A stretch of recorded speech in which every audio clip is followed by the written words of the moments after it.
There's a moment most people have had, but almost nobody talks about honestly.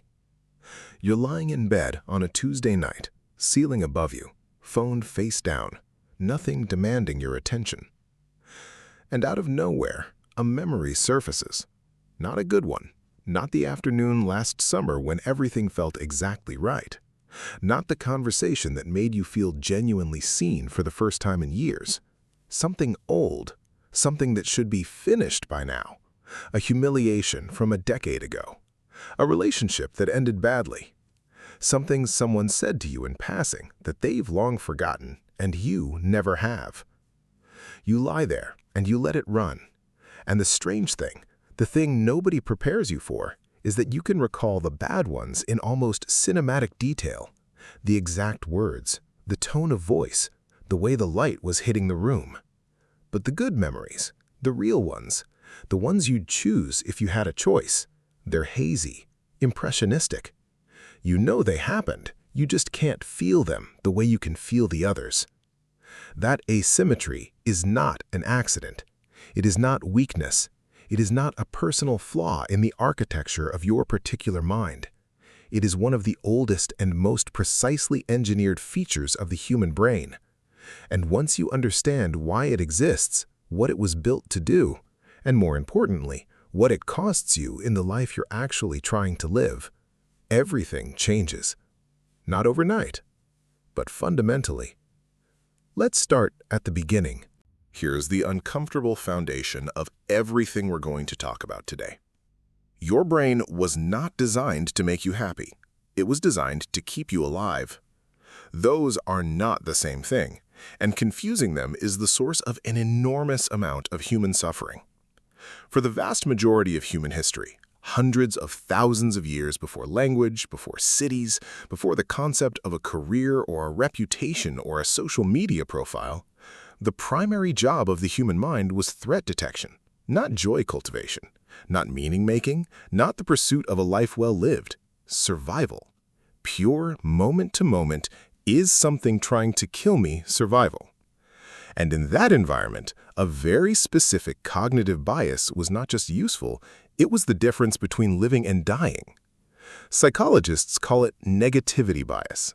The brain's deeply wired tendency to register, encode, and retain negative experiences with significantly more intensity than positive ones. Think about what that meant in practical terms for your ancestors. If you wandered into a field and found berries, that was good. That was worth remembering. But if you wandered into a field and something attacked you, that was critical. That information needed to be burned into your memory with permanent ink. Because forgetting where the berries were cost you a meal. Forgetting where the predator was cost you your life. The brain learned this lesson so thoroughly across so many generations that it built the lesson directly into its architecture. Negative experiences are processed with greater neural intensity. They're encoded faster. They're stored more durably. They're retrieved more easily. And they're harder to override once consolidated. Neuroscientist Rick Hansen, who spent decades studying this phenomenon, described it precisely. The brain is like Velcro for negative experiences and Teflon for positive ones. The bad sticks. The good slides off.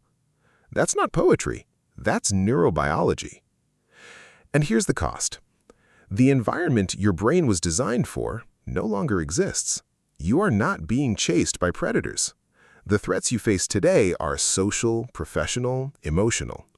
The humiliation in that meeting 3 years ago is not going to kill you. The relationship that ended is not a mortal wound.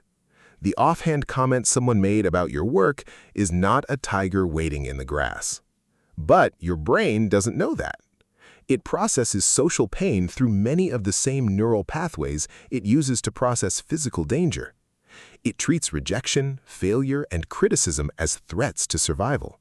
And it responds accordingly, encoding those experiences deeply, returning to them repeatedly, keeping them available and vivid in a way that positive memories simply are not. You are carrying ancient survival software in a world it was never designed for. And it is costing you. Let's get specific, because this isn't just philosophy. Research in cognitive neuroscience has consistently demonstrated that negative emotional stimuli produce stronger and more sustained activation in the amygdala, the brain's primary threat detection center, than positive stimuli of equivalent intensity.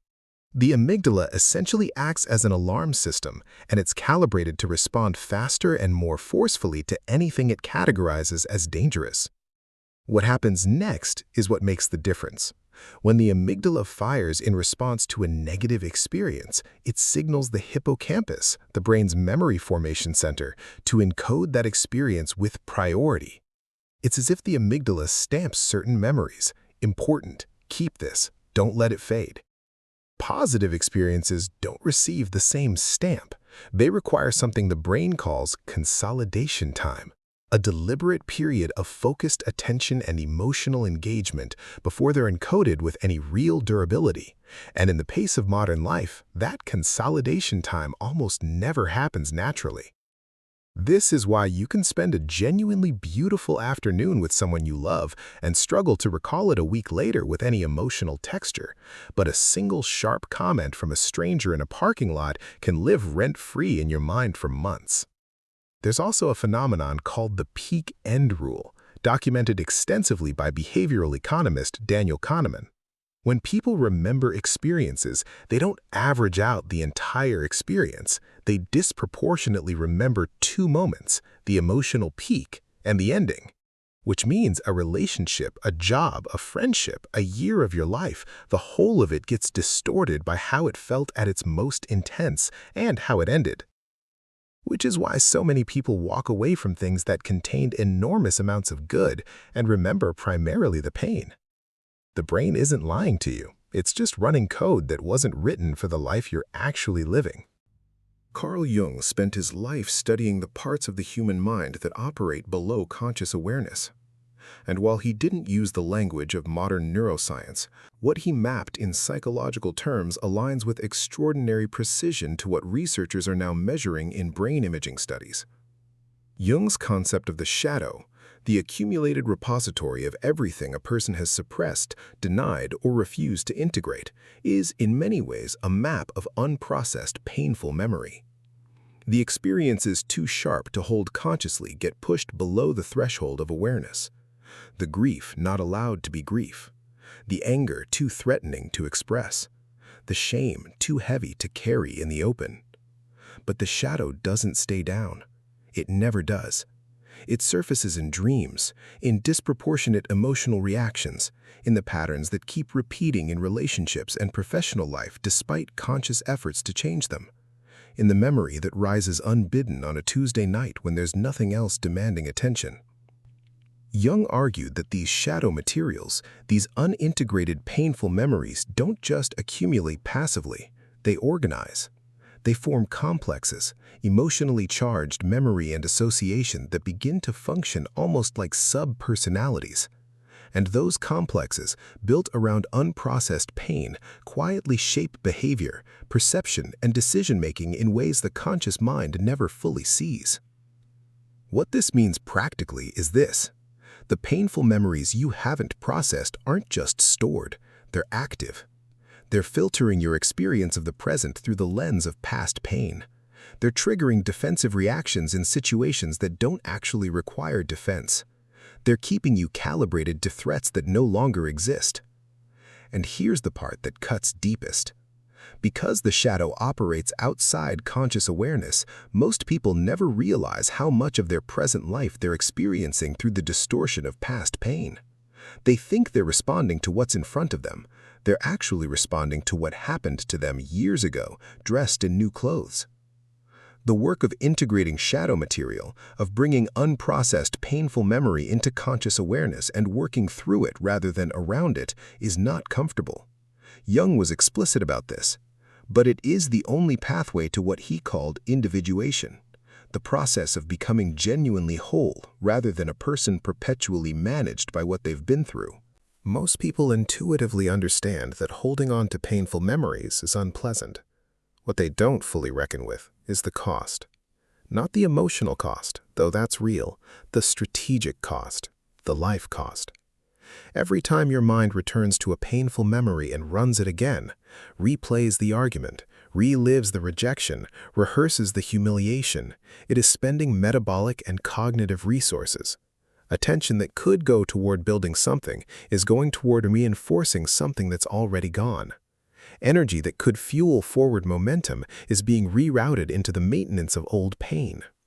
Rumination, the clinical term for the repetitive, passive focus on negative experiences, has been linked in research to elevated cortisol levels, disrupted sleep, impaired decision-making, and significantly reduced capacity for creative and strategic thinking. The mind that is preoccupied with what went wrong is genuinely less capable of seeing what's possible. There's also a subtler cost that rarely gets named. Repeated activation of painful memories doesn't just retrieve them. According to the science of memory reconsolidation, every time you recall a memory, you are neurologically opening it up. The memory becomes temporarily malleable, capable of being modified, strengthened, or destabilized before it's re-encoded. Most people don't know this. So when they return to a painful memory, they return to it in a state of unresolved emotion. They re-experience the pain at nearly original intensity, and then they re-encode it with that same emotional charge. They are, without meaning to, strengthening the very memories they wish would fade. This is the loop, and it runs silently, automatically, beneath conscious awareness in millions of people every single day.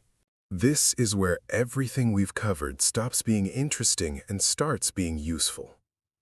Understanding why your brain works this way is necessary but insufficient. The question that actually matters is this: what do you do about it?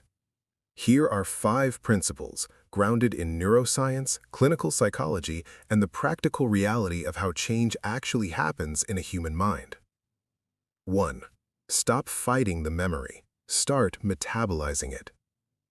The first instinct when a painful memory surfaces is to push it away, to distract yourself, to redirect, to run the mental equivalent of slamming a door. This is understandable. It's also exactly the wrong move.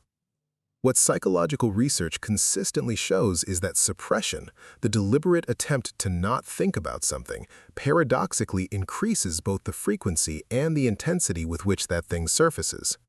It's the white bear phenomenon, documented first by psychologist Daniel Wegner.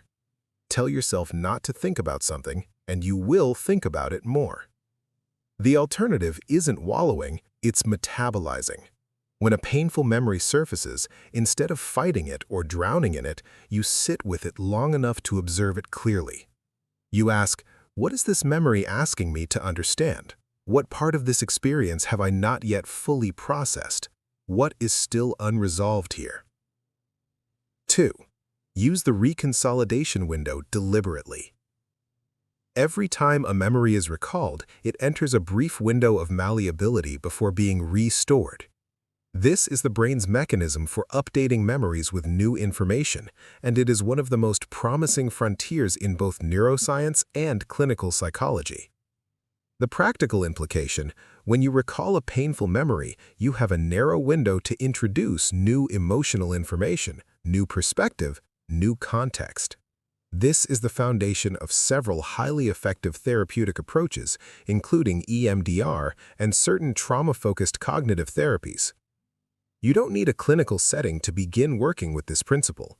The next time a difficult memory surfaces, instead of re-experiencing it with the same emotional charge, try introducing one true thing that the memory alone couldn't contain.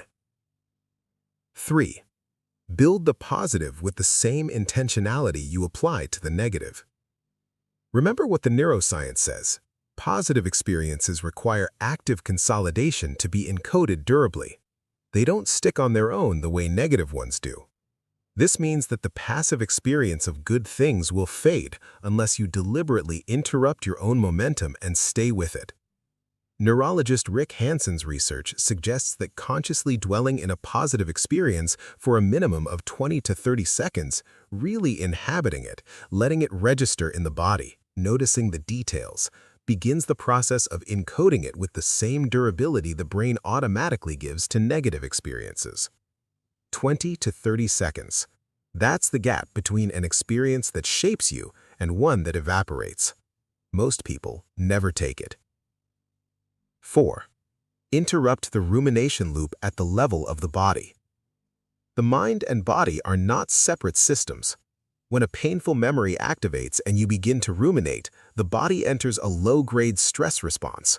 Cortisol rises, the nervous system shifts toward a threat-ready state, and that physiological state feeds back into the rumination, deepening it, making it harder to exit. What works is intervening at the body level first. Slow, deliberate breathing, specifically extending the exhale, directly activates the parasympathetic nervous system and begins to lower the physiological arousal that sustains rumination. Movement, particularly rhythmic bilateral movement like walking, has been shown to reduce the activation intensity of traumatic and painful memory while it's being recalled. 5. Re-author the story, not just the memory. Painful memories don't exist in isolation. They're embedded in stories, narratives about who you are, what you're capable of, what you can expect from the world and the people in it. And those narratives, assembled largely from the negative experiences the brain encoded most durably, become the lens through which present experience is filtered. And narratives can be re-authored. Not by denying the painful events that contributed to them, not by manufacturing a falsely optimistic counter-narrative, but by deliberately examining the story, identifying what it includes and excludes, and asking the questions it was never forced to answer. Here's what all of this is pointing toward, and it's worth saying plainly. The mind that most people are walking around with, the one that holds on to pain longer than joy, that returns to old wounds with cinematic clarity while good memories blur at the edges, that filters the present through the distortion of unprocessed past. That mind is not fixed. It is not the final version. It is a structure that was built, largely without your conscious participation, by biology and experience. And structures that were built can be rebuilt. Not quickly, not without genuine effort, and not by pretending the painful things didn't happen or didn't matter, but through the deliberate, consistent, unglamorous work of engaging with what you've been through rather than just enduring it, of staying with the good long enough for it to actually land, of interrupting the loops that have been running on autopilot since before you understood they were loops, of bringing the shadow material into the light, not to be destroyed, but to be understood, integrated, and released from active duty. The architecture of your memory is not a prison. It is a construction site. And the question isn't whether it can be rebuilt. The question is whether you're willing to pick up the tools. Start there.